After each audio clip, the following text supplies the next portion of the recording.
Hi friends, welcome back to Princess Collections. So இன்னைக்கு என்ன update பாத்தீங்கன்னா single top free shipping already நான் சொல்லியிருந்தேன். So இன்னைக்கு பாத்தீங்கன்னா A-line collection with organza fabric with lining ஓட இருக்கும் உங்களுக்கு. So சூப்பரான ஒரு collections தான் இன்னைக்கு அப்டேட். L sizeல available இருக்கு. உங்களுக்கு என்ன sizeல collections வேணும் அப்படின்றத comment sectionல சொல்லுங்க.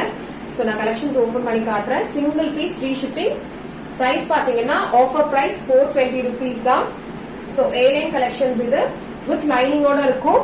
Side packetம் available இருக்கு. So neck கிட்ட பாத்தீங்கன்னா இந்த மாதிரி உங்களுக்கு Y shapeல டிசைன் மாதிரி கொடுத்திருக்காங்க. So இது வந்து half white color multi color இருக்கு உங்களுக்கு இதுல. Pink shade blue shades இருக்கும். Same வந்து neck கிட்ட என்ன டிசைன் கொடுத்திருக்காங்களோ same வந்து sleeve கிட்டயும் உங்களுக்கு small டிசைன் மாதிரி கொடுத்திருப்பாங்க. So இந்த மாதிரி ஆஃபர்ல நீங்க பர்ச்சேஸ் பண்ணா சேனலை ஃபாலோ பண்ணிக்கோங்க, சப்ஸ்கிரைப் பண்ணிட்டு ஃபாலோ பண்ணிக்கோங்க. Thank you so much.